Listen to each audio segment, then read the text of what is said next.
What's up, guys? Top of the morning, afternoon, evening, wherever you are in the world, salute! This is the BC Amplified channel. I am your host, BC Amplified. Funny how that works, right? Don't forget to smash all the things down below, whatever those things are.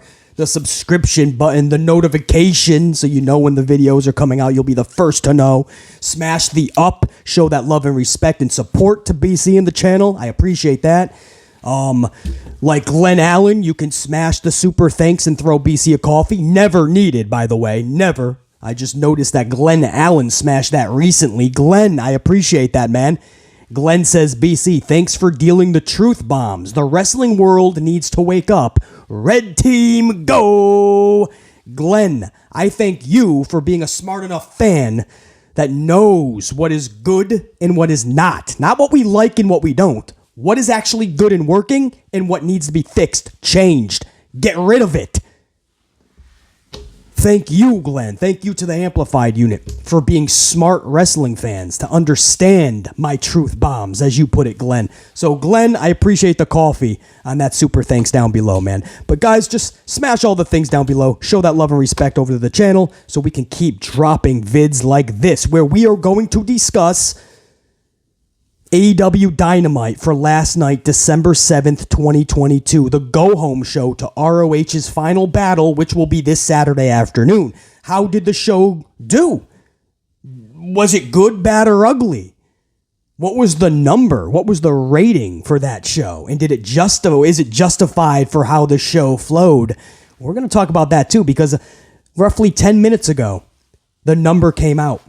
I have the AEW rating, and wait till you hear this. This is not good for Tony Khan and AEW, but the rating is out for last night's show.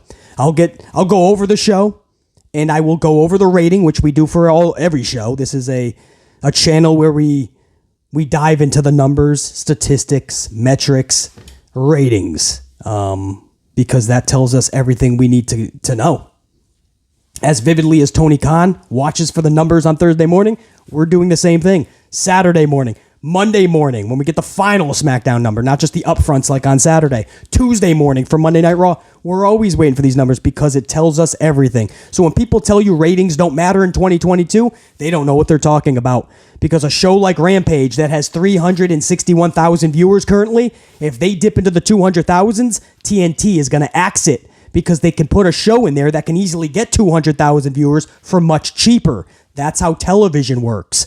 That's why ratings matter. So you will be clueless when your favorite show is no longer on the air. We will know exactly why it got taken off. Ratings matter, and that's why we follow them. So if you do not want to hear this not so good news about AEW's number from last night, this is maybe the time where you got to hit the bricks. Because we are going to talk about that number coming up. Before I talk about anything, though, I got to talk Sasha Banks, man. The latest reports we're hearing is that Sasha Banks is reportedly attending a major New Japan Pro Wrestling event.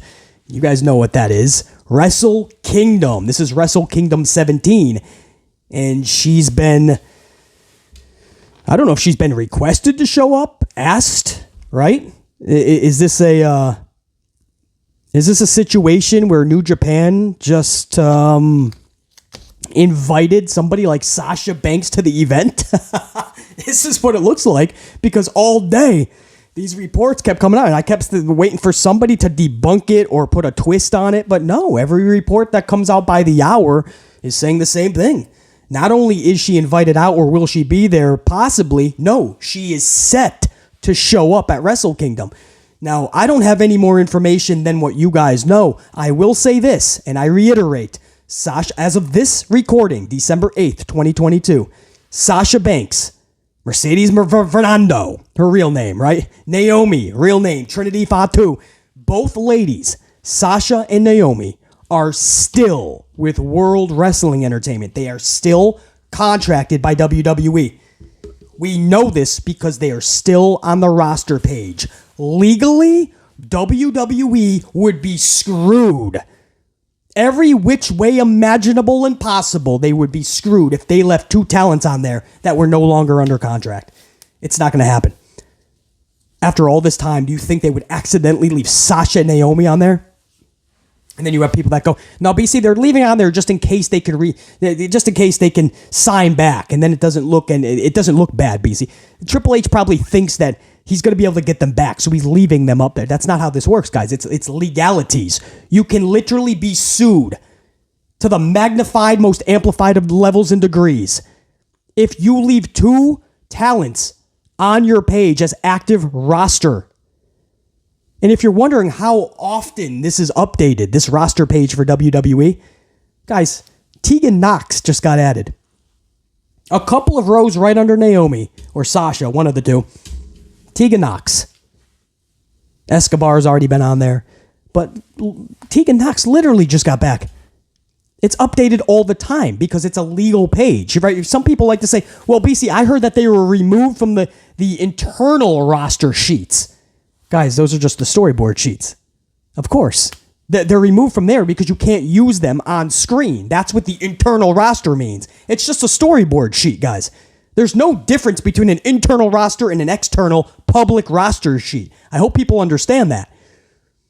And even if there was, the sheet that matters the most is what you see on the public roster sheet, because that is where you could find yourself in court. This isn't by accident that Sasha and Naomi are still on there. I believe they're trying to restructure the contract, and 3H's is working on goodwill, on word, that Sasha and Naomi are eventually going to come back and they just need time. And I think Sasha's going to them and saying, dude, this is the deal. Like, I want to be able to do all of this. I want to trademark some stuff. I want to do it under this alias or my real name on here. They have their own demands, and maybe 3H's is accommodating it.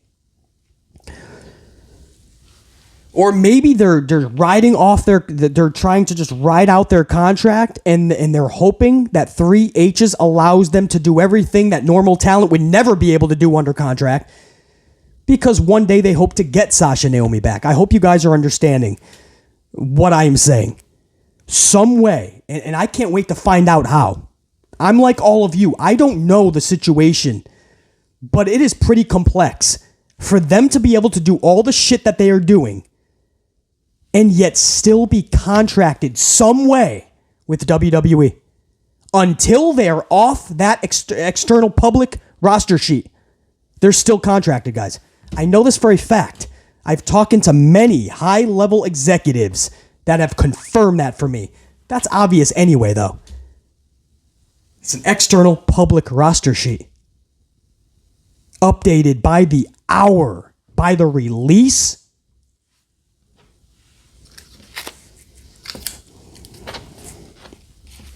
So this is, again, I don't think they're going to be wrestling, not at New Japan Pro Wrestling. Maybe they're just special guests.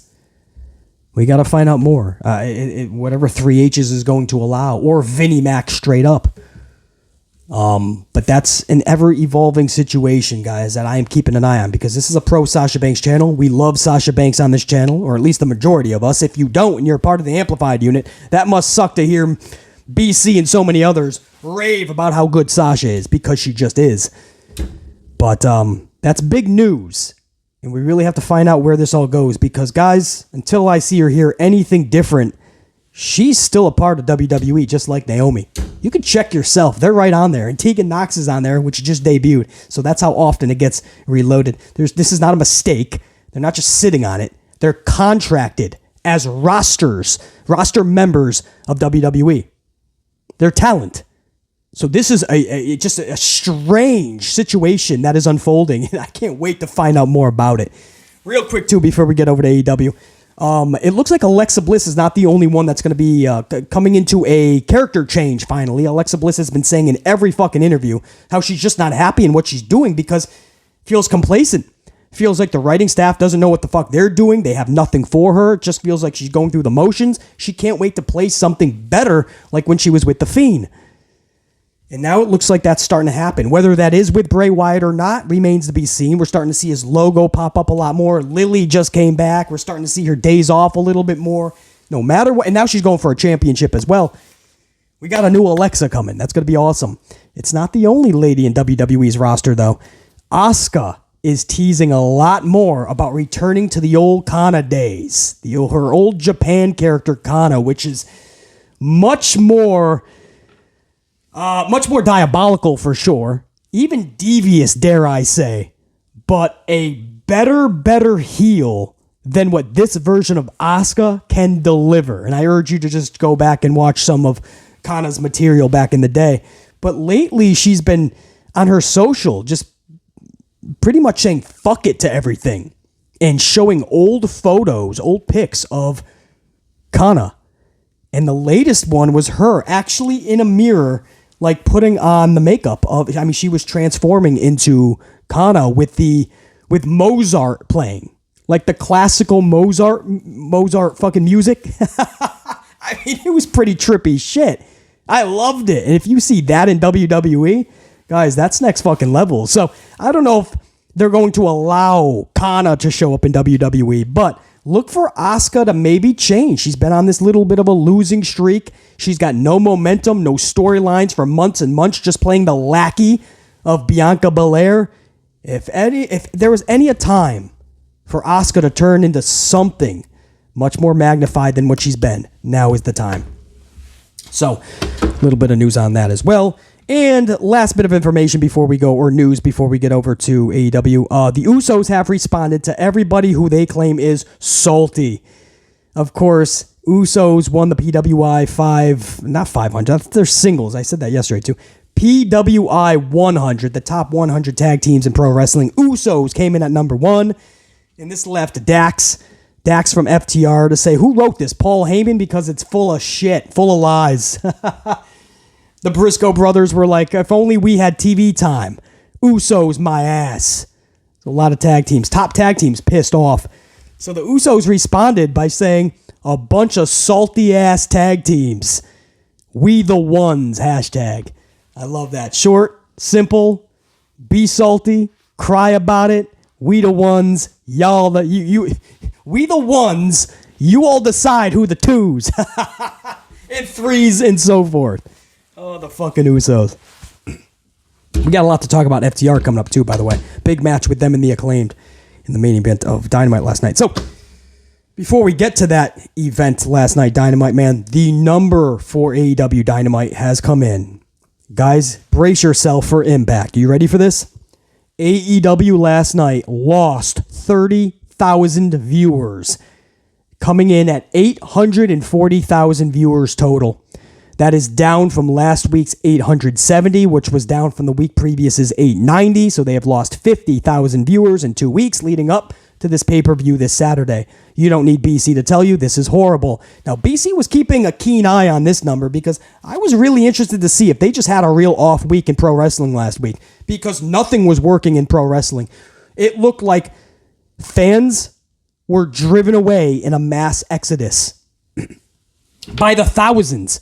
Monday Night Raw last week, coming in the low end of 1.5. If they lost 30 some odd more thousand viewers, guys, they were in the 1.4s. Under this new regime, Monday Night Raw suffered a massive blow. Dynamite coming in at 870,000 viewers last week. Second week in a row, they couldn't even hit 900. Forget a million. I mean, now they're struggling to hit 900 the last 2 weeks. Coming in at 870 last week after Raw just fucking pretty much imploded. SmackDown, they were moved over to FS1. We thought, okay, maybe 1.112, bare minimum. They barely broke 900,000 viewers, guys. Horrible SmackDown number over on FS1. Rampage, lowest in show history, 361,000 viewers. If they lose another 61,000, they're canceled. TNT was not going to pay that type of money for a show that can't even pull in 300,000 viewers. Rampage, absolutely. We say Raw imploded last week. Well, literally by definition, Rampage did for sure.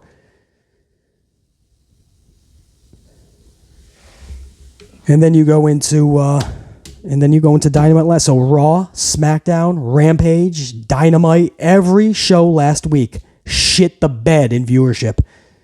So it was interesting to see. Was that just an off week, man? Was wrestling fans just like done with wrestling for a week and now we're coming back, right? Last night was going to tell us a lot. 840,000. Now, there's a new excuse out there, and it could be valid, right? People are saying that Spectrum was having problems last night. Spectrum, the cable company, which can affect millions of households. Now, that doesn't mean it could be 30, 40 million fucking households. That doesn't mean everybody's watching Dynamite, right? You still have to, you narrow it down to a much smaller metric, obviously. If that's the case, and you want to add what? I mean, what would you add? Another 20 to 30,000 tops? I mean, I don't know how much that was really going to... unless I see evidence that really like changed 100,000 viewers, and you're telling me that they went from an 870 last week to a 970, you better have a lot of fucking evidence that Spectrum was bringing that type of audience in. Even if I gave you 30 or 40 back, you're still at the same number from last week. Going into a pay-per-view on Saturday, you don't need BC to tell you this is not good. So we have to find out more about the Spectrum shit. But let's not even drop an excuse. Let's talk about what the show pulled in. Up front, 840,000 viewers. Why the fuck are we that far away from 1 million when there were several weeks where we were starting to hit a stride, it looked like? Were the shows epic or even that great or even really good consistently? BC says no, but fuck it. Enough people wanted to fucking tune in. Maybe they were bored. It was getting colder. I don't know. They couldn't think of a better hobby. Beggars can't be choosers. Let's not over question it. Let's just be happy they're pulling in 1 million viewers. And then all of a sudden, 900,000 like that. And then the last 3 weeks, they can't even get to 900,000. And this is a bigger problem. Pro wrestling as a whole is in the shitter. Doesn't have a pulse. We have to get that back. And I want to thank my Amplified unit. The past couple videos that I did, we talked in great length and detail about the state of pro wrestling. And those were long videos, and we had long discussions. And checking the attention metrics, the audience retention, I should say, for how long people watch videos or whatnot, you guys really showed up for that, man. The majority of you guys watched the entire video, and those were over an hour long. So you guys really had this discussion with BC about the state of pro wrestling, and it's really cool, man. So I appreciate that big time. Because it's a discussion that not many creators have. You know, it's too ballsy of a conversation, to be honest with you. But BC felt that it needed to be talked about. And for the past 2 shows, that's what we did. The past 2 videos, the past 2 podcasts, that's what we did. And this just goes right in line with that. Everything that BC was saying, it's still coming true, guys. Going into a pay-per-view Saturday, man, you're hoping for at least 925, 930, bare minimum. You know what I mean? You don't want to get too fucking... Let's not get too wild. They pulled an 870 last week. I don't know if they're going to pull 100,000 extra viewers like that. The show was just not good enough last night. Even if you think it was good, that's fine. But it wasn't good enough to just get you 100,000 viewers. But damn, you're at least hoping for 50 some odd more.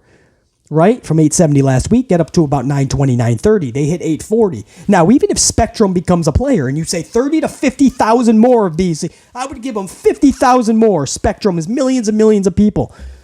Okay, so they're at an 890. What do you want me to do? Give you a 900? You want me to give you the 9 because of Spectrum? You better have really good evidence on that, man. You know, I don't like to give excuses out like mulligans like that. Seeing 840,000 viewership. And what tells me that is their demo as well. 18 to 49 is a 0.29. Now, I believe they were a 0.26 or a 0.27 last week. So they went up at least a 0.02 to a 0.03. That's the good news. But not cracking 3.0 again, and I'm just playing with 3.0 because they didn't crack it. We really should be talking about 3.5, 3.6 with Dynamite. I'm trying to be generous and talk about a 0.30 because they couldn't even get that again. These are concerns, man. WWE, AEW, it doesn't matter what fan you are or the tribalist fan, you know, where you plant your flag. You should just love, if you love pro wrestling as a whole, these are discussions that need to be had. Why are people tuning out so easily? Like, they don't give a fuck. They don't have to watch these shows. Why do they feel the need that they can watch just on YouTube the clips that they want? No, they should be needing to watch it live on their big screens every Monday night, Friday night, Wednesday night, NXT Tuesday night. NXT didn't watch the show, but they just pulled a 500 some odd thousand, one of the lowest in show history, I believe. I have to do some more research on it. I caught that right before we started recording as well. NXT.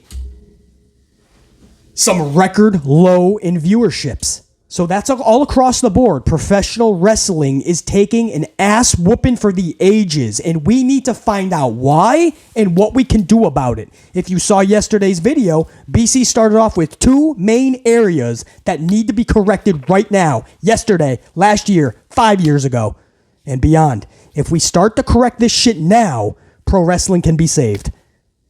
If we keep on turning a blind eye and acting like all these shows are great, this is awesome. This is awesome. Right? That's what you chant 3 times every single match. Every time there's a good sequence, we start talking about how awesome it is. But the ratings are telling us it's anything but awesome. That needs to be corrected. Somebody's lying. It's either awesome or it's not. Well, the numbers aren't going to lie. The ratings are telling you that the majority of the world does not think it's awesome. They think it sucks. We have to move on to the show itself. So Dynamite as a whole, was this show for December 7th, 2022? From top to bottom, was it a good show or not? That's in the eye of the beholder. But when you put all the moving parts together for BC, this was a decent little show. Of course, my bar is higher than most because I know what we should be getting every week. And when it's not met, I'm not going to be praising it from top to bottom. But I like to judge, is anything on this show going to be remembered 3, 4, 5 months from now? 3, 4, 5 weeks from now? Not a lot, to be honest, aside from Ricky Starks having his signature promo moment. We always knew that Ricky Starks was good on the mic. He's cut some good promos in the past, but this was his signature moment, and he was in there with already a legend in the game when it comes to the stick. At his young age, MJF, there's not many that can stand next to this dude and deliver.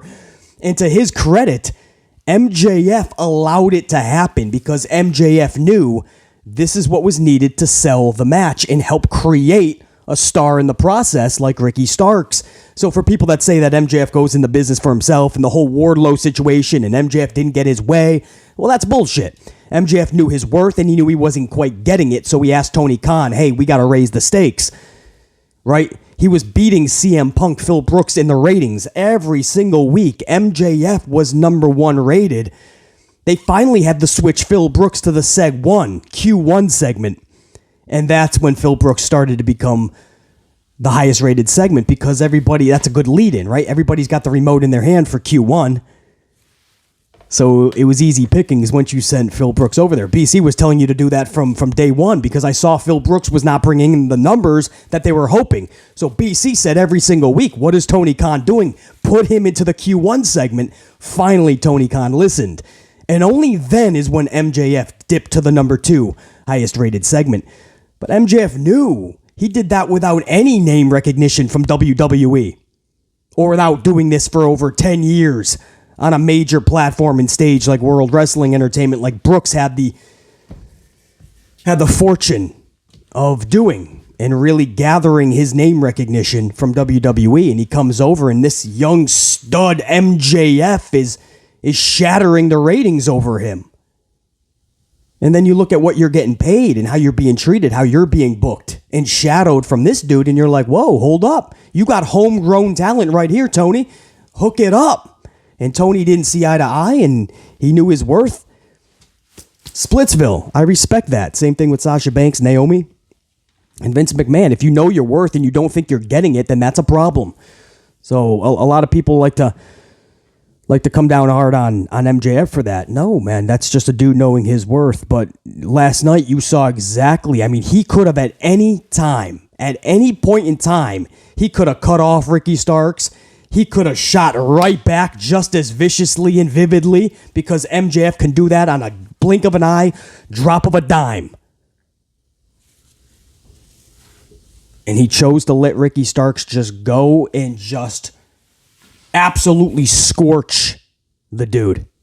MJF allowed that to happen because he knew that was going to sell the match. That was going to raise Ricky Starks' value, which is only going to help MJF's value in the long run.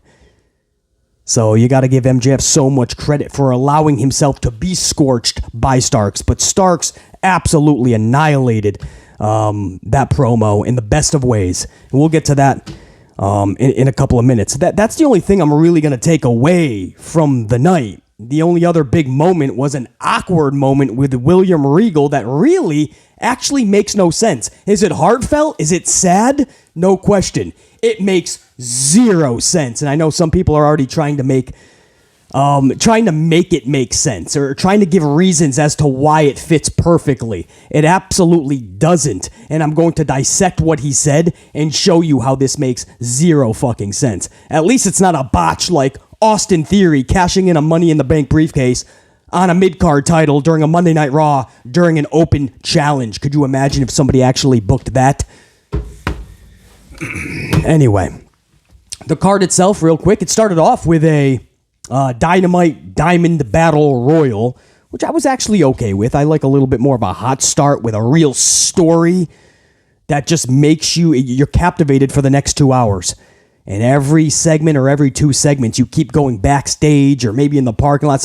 That story keeps evolving. And at the end of the night, we get a cliffhanger from that story. So if you're doing it right, you have one major story that's really just catapulting the show throughout the night. And last night, we just started with a battle royal. But hey, it's better than most starts we get on pro wrestling shows, right? You got a lot of good chaos. A lot of people they started the show literally with everybody already around the ring, and they're ring the bell. Everybody jumps in. You're trying to see who the fuck's out there, who's in this match. They had little mini storylines within as well with Jungle Boy and Morrissey. Was it Jungle Boy that got chokeslammed on the apron by Morrissey? Yeah, that was Morrissey. Well, Moriarty and Morrissey chokeslammed Jungle Boy. That's good because it gives Jungle Boy a lot of options and matchups going forward, and you ain't got to see Jungle Boy and Luchasaurus for the next 17 months and 82 more matches because, no, you can't just associate Jungle Boy and Luchasaurus, and that's an easy go-to for Tony Khan. We see it all the time in WWE. Vince used to always do that with the Usos and the New Day. He always used to do that with Kevin Owens and Sami Zayn. You can't associate wrestlers because you'll never allow them to branch off. So this is good for the Jungle Boy.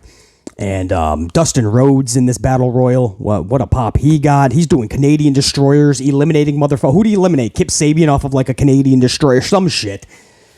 I always said about Dustin Rhodes, man, this is a dude who at 65 years old will still be one of the most fluent wrestlers if he can keep his injuries flatlined, because he's had a lot of injuries as of late, and they've added up, and so that's why it was even more extra special to see him in there last night and to hear that pop that he got and to see how good he still is. But he said that next year, July, his contract with AEW expires, whether he stays with them or not. He says in ring, he's pretty much going to retire or at the very least tone it way, way down. Those were his exact words. So it doesn't look like Dustin's going to wrestle too much more after 2023, even July. So he's not even going through 2020. That's sad. But with all the injuries mounting up, he's put in the career, man. But I always said, still to this day, he's one of the most fluent wrestlers imaginable. So you had all these little things that Matt Hardy is still doing his thing with the with the firm as well. So you have all these little storylines within the battle royal. I'll take it, man. Beggars can't be choosers. Do I wish for more, that we had more? No question. But all things considered, this could have been just a filler, and it wasn't. Some thought was put into this battle royal. That's the good news. The better news is what happened after this match. Now, of course, Starks won. I don't think anybody thought that it wasn't going to be Starks. Starks said, first I'm going to take the ring, the diamond ring, then I'm going to take your title to MJF, and take your dignity with it.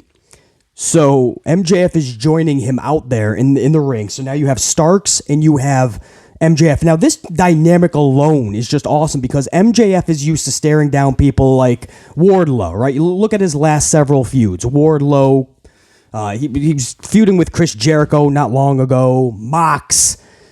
You think of all these dudes, and now you think of Ricky Starks. I think Starks is, 32 years old-ish? So a few more years older than MJF, but not one of these dudes that's... he's not like Jericho, who's 50-something. I think Mox is like 37. Still more than a decade older than MJF, who's I believe 26. So you got a dude that's relatively, deep in his prime, like Ricky Starks, and it just MJF staring at Starks, Starks staring at MJF. You can tell that MJF is kind of he's treading differently around Starks. I mean, if you saw that promo last night, you know exactly what I'm talking about. The feel was so awesome, and this is how good MJF is. MJF is that fucking good. I just said that a few minutes ago for so many reasons. Allowing Starks to cut the promo that he did, that scathing, scorching promo that Starks cut on MJF last night, it's because MJF allowed it. And the mannerisms, the facial expressions, no wasted movements in this promo by MJF while Starks was delivering line by scathing line. Each one of these motherfuckers played it brilliantly. And that's what makes epic promos. We've talked about MJF every single time he cuts a lengthy promo. We're talking it the new best and another best promo ever. And there's another classic MJF promo. The promo of a lifetime at one point, BC called. He's had so many. Every time this guy cuts any promo more than 5 minutes, we're spending fucking 10, 15 minutes talking about it the next day. Epic. And when it was all said and done, it was Starks. Starks actually fucking took the headlines away from MJF. And again, I'll say this again, MJF allowed it, which needed to happen. You need to build Starks. MJF is already built at this point. You just keep flying with him. But Starks is the next opponent. You have to give everybody a reason to give a fuck about Starks. That's the way to do it. And when he was put in the lineup, right? That's like you're losing the game by 3 and you're down to your last out and the coach puts you in as the last batter, man. You have to hit a grand slam to get everybody home to win the game. You're losing by 3, bases are loaded, and you're the last guy up. You got to hit the grand slam to win the game for your team, man. Starks got the call up by the coach. He was put in a prime spot. This is where you sink or swim, and Starks hit the grand slam. And it was a lengthy promo. And damn, dude, was he feeling that shit. He did not stutter. He did not fuck up. He was full of confidence. MJF was rattled, or at least that's what his mannerisms and facial expressions were showing, which was perfection. And even though MJF let Stark scorch him, MJF had some good lines too, man, calling him a dollar general version of Dwayne, meaning The Rock. So I'm going to start calling you Pebble. The Pebble. I thought that was great. But I got to give much respect over to Ricky Starks for that promo and MJF for allowing himself to be scorched, because Ricky Starks owned MJF last night in that promo post Battle Royal.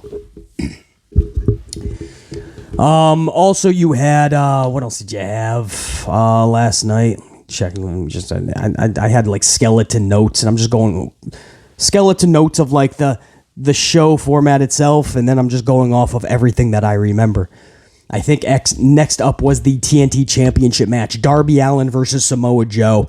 The highlight for me that I'm gonna remember is like a muscle buster that he did on the flip side of the skateboard, and Darby Allin got fucked up. This was like an old school Samoa Joe, man. He really looked like a monster, like a beast, like a dude that you literally don't want to fuck with. Legit deserving of the chance, Joe's gonna kill you. That's Samoa Joe last night. It was great. Sucks it's at the expense of Darby Allin, but it was perfection because it was at the expense of Darby Allin.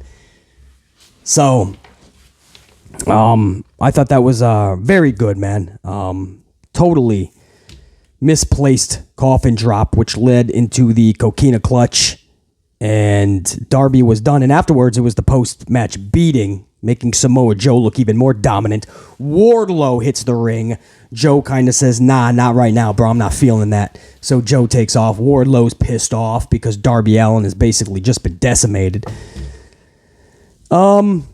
Not happy with the post-match shit. I mean, Wardlow is being... But it's clear that Tony Khan doesn't know what to do with Wardlow. And what's sadder is that Wardlow's momentum's gone, guys. Now, the good news is we've seen Tony Khan kill his momentum before.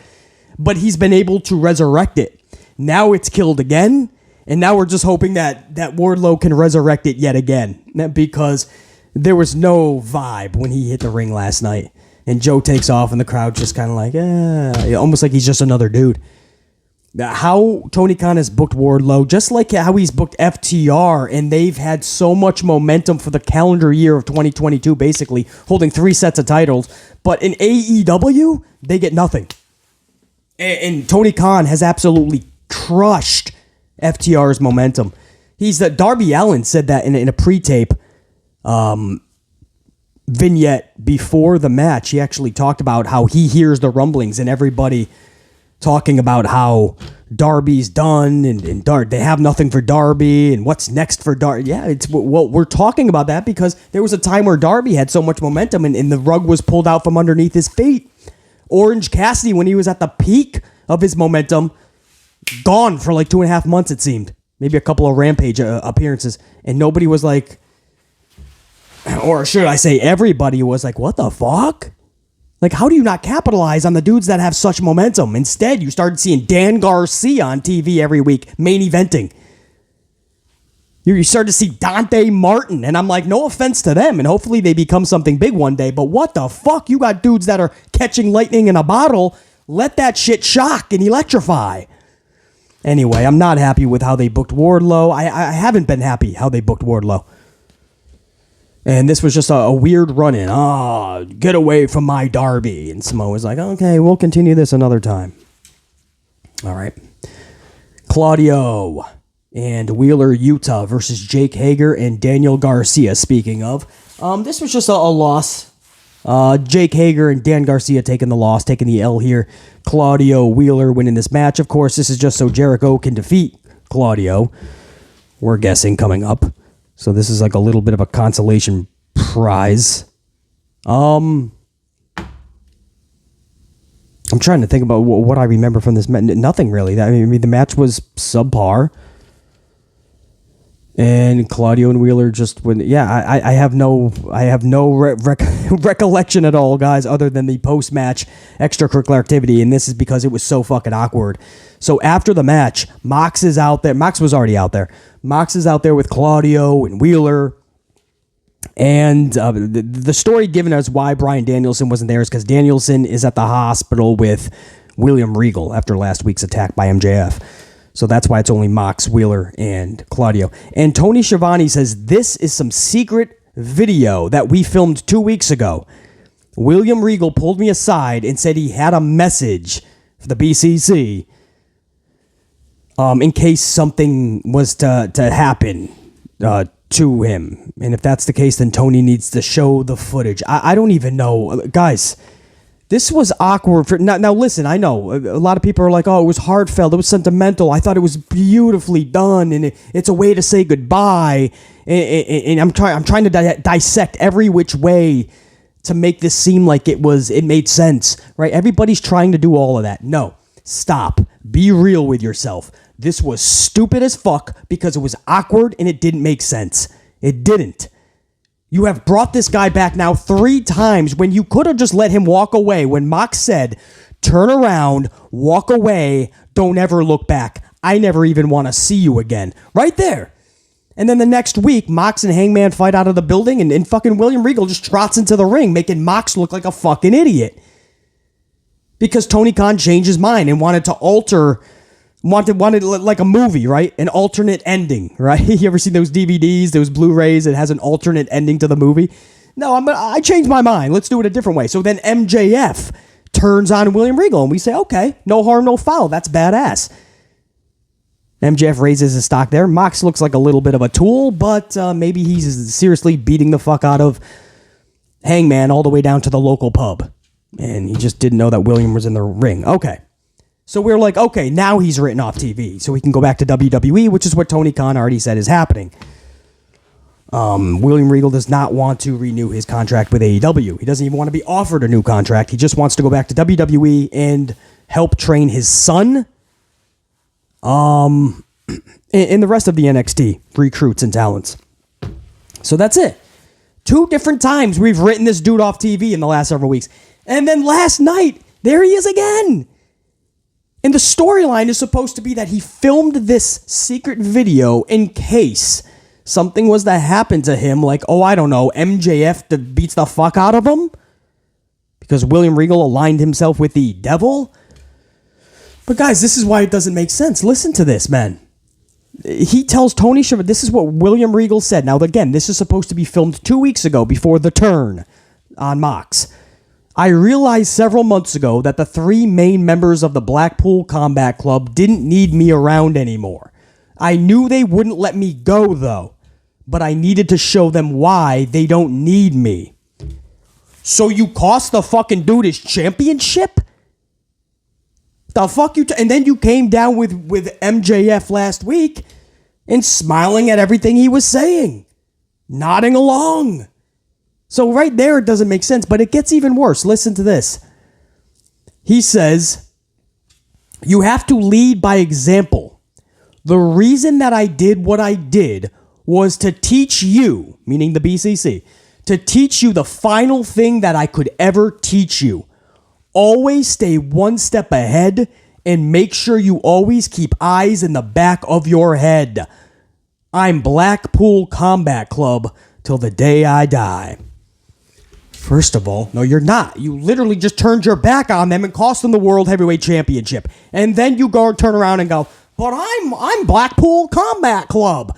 That's like going down to your fucking uncle's house, lighting fucking pouring gasoline, lighting the fucking match, watch the house burn, and when your uncle and his family come out, which is your family, they come running out going, oh my, what happened, Danny Dugenheimer? What happened? I lit a match. I burned your house down, but don't worry.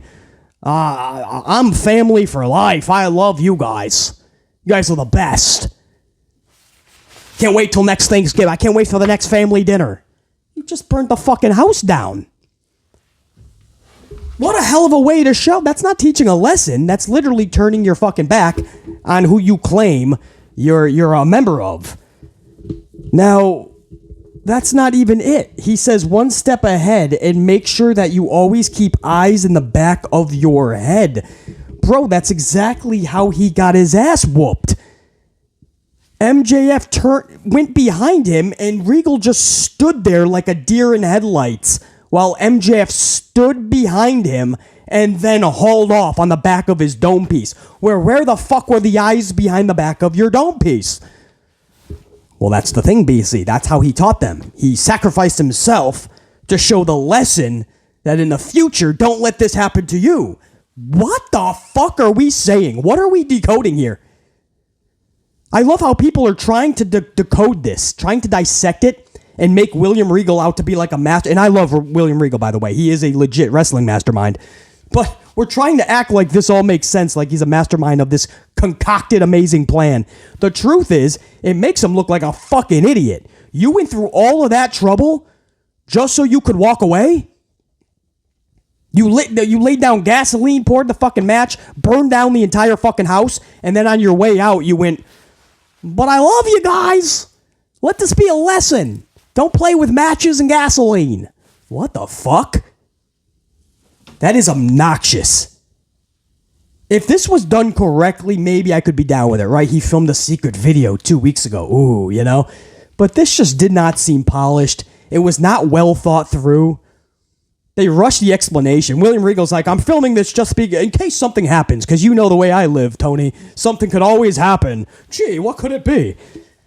I help out MJF, and he beats the shit out of me, and Mox is pissed off, and just in case all of that happens, and Tony lets me go to WWE, in case all of that happens, here's the secret footage of my explanation. It's so stupid, man.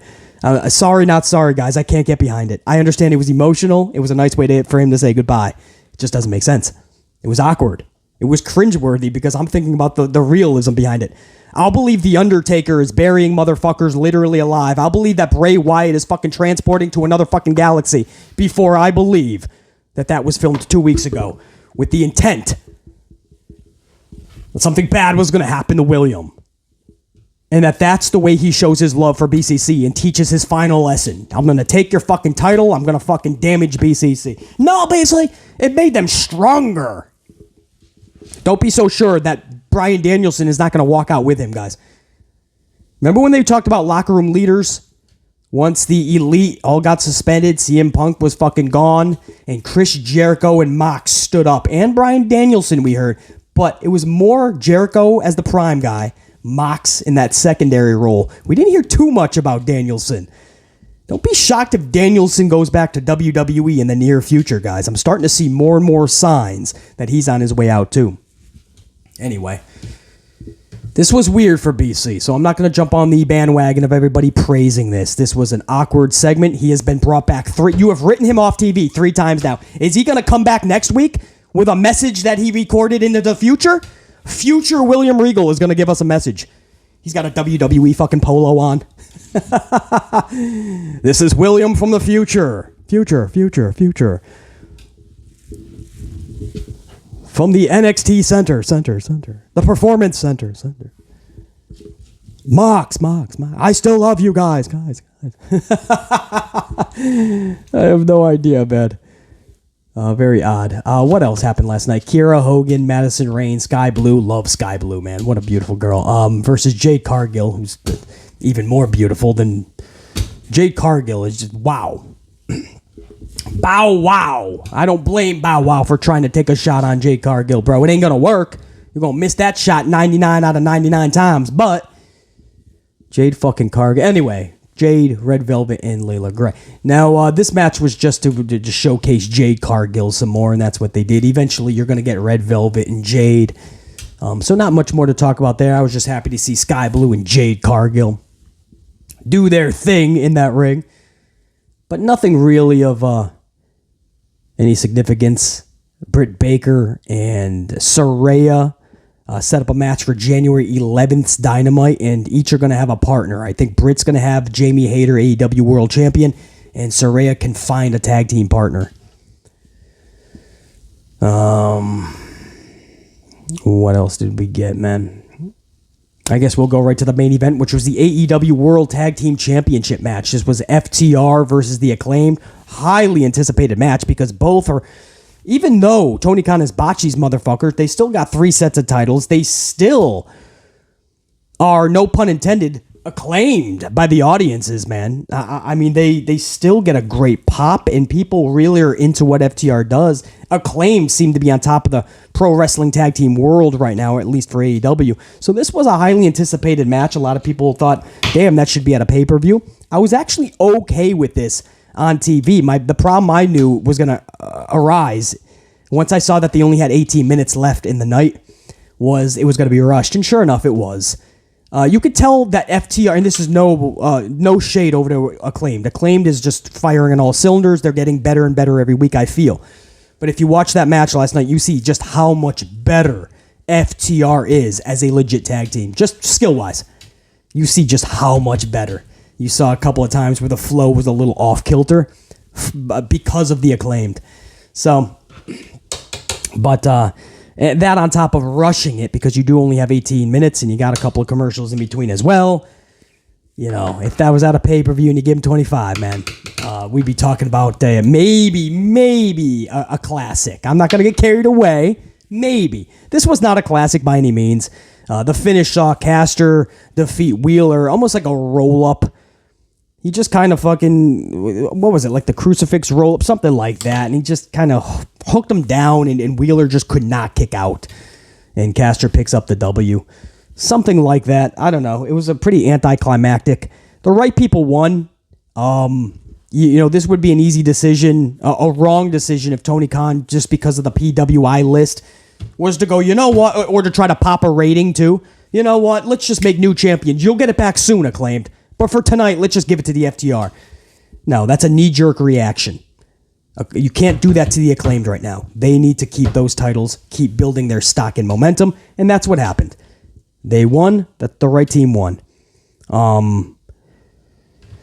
Austin and Colt show up on the screen. The Gun Club show up on the Tron, and they tell FTR that at the ROH pay-per-view final battle this weekend, Saturday afternoon, FTR is going to be taking on the Briscos in a double dog collar match. Merry Christmas or Happy Holidays, bitch. And that's how the show ends. With FTR like, all right, let's rock with the Briscos, match number 3. You guys know I love the Briscos, and I'm looking forward to that match. But how the fuck, this shows you Tony Khan doesn't really know what to do with FTR, man. He's throwing this match together last fucking minute. Wouldn't you want to hang on this for several weeks, get people interested? That's a reason to buy the shit. And he's been fielding a lot of questions as to why FTR is not on this event this weekend. And at the last fucking minute, FTR gets added to a big fucking match that you would want to promote for a while, you would think. I just don't understand people like Wardlow, people like FTR, how they're botched so badly by Tony Khan. I'll never understand, but I am definitely looking forward to that match. Match number 3. Show the world how good FTR and the Briscos, even with all the shit that they got to deal with, and being canceled out or whatnot, the Briscos are still one of the best tag teams in the world. So you're going to get 2 of the best tag teams facing each other, man. Definitely going to be badass. So anyway, guys, that's Dynamite for December 7th, 2022. That's my overall thoughts on the show as a whole. Anything I'm going to really remember going forward? No, maybe the awkwardness of the William Regal pre-tape. Maybe the epicness of Ricky Starks' promo. That I'll remember going forward. Everything else, matches were kind of mid for me. Show as a whole, I don't know. I mean, you're trying to sell an ROH pay-per-view with a bunch of matches that casual fans are never going to buy this pay-per-view. None of these matches are going to really click with a casual fan. You're really going to try to get all your niche to give a shit about this card. As somebody who's an old school ROH fan, I can tell you, this card, it ain't cutting it. There's a few matches, yeah, it'd be nice to see. But if you expect people to pay for it, A, and then B, fucking spend their Saturday afternoon, some of these matches, when the show kind of reflects that. So, decent is what I'm going to give this show. My bar is higher.